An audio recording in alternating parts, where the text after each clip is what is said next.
বসে পড়েছি খেতে। দুপুর ওই 3:30 মতো বাজে। তো আজকে চলো খাবারটা বার করতে করতে তোমাদের দেখাবো যে আজকে কী কী রান্না করেছি। আজকে কিন্তু খুব খুব খুব ভালো রান্না হয়েছে, একদম কমফর্ট ফুড। আর ঠান্ডার টাইমে তো এরকম খাবার দাবার ভালোই লাগে, আমার তো ভালো লাগে। আর আজকে কিন্তু আমি আমি প্রথমবার আজকে এরকম টাইপের কোনো খাবার বানিয়েছি। তো চলো আগে প্রথমেই নিয়ে নিলাম ভাত।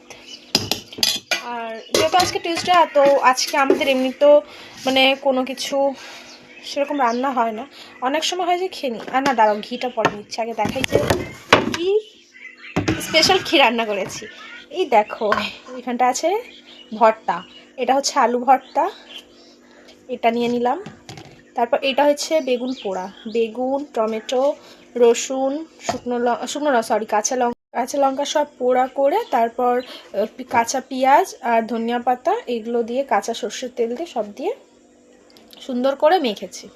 আর এটা হচ্ছে সিম বাটা, এটা কিন্তু আমি ফার্স্ট বানালাম, একদম ফার্স্ট আজকেই বানিয়েছি। এটা আমি ইউটিউব দেখে বানিয়েছি, জানি না খেতে কেমন হয়। ভাই তো খেয়ে বললো, ভাই যেহেতু এগুলো খায় না, বাট একটু টেস্ট করে বললো ভালো।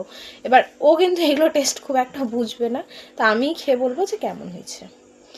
আর এইটা নিয়েছি শাক, এটা আমি বানাইনি, এটা আমার নানি কালকে বানিয়ে দিয়ে গেছিলো, তো সেটা গরম করে নিলাম। এটা কি জানো, ছেঁচি মনে হয় যতটা আমি জানি। তারপর এটা নিয়ে নিচ্ছি এখানটায় ধনিয়া পাতার চাটনি, এটা তো আমার মোস্ট ফেভারিট, এটা তো সবসময় ভালো লাগে, ঠান্ডার দিনে তো কার না ভালো লাগে দেখতে। তারপর নিয়ে নিচ্ছি একটু ঘি, ভর্তা ভাত সাথে যদি ঘি না হয় তাহলে কি জমে বলো। আর 1 গ্লাস জল, এইটা দিয়ে আজকে দুপুরে খাওয়া দাওয়া শেষ করলাম। তো চলো টাটা, তোমরা সবাই খেয়ে নাও, বাই বাই।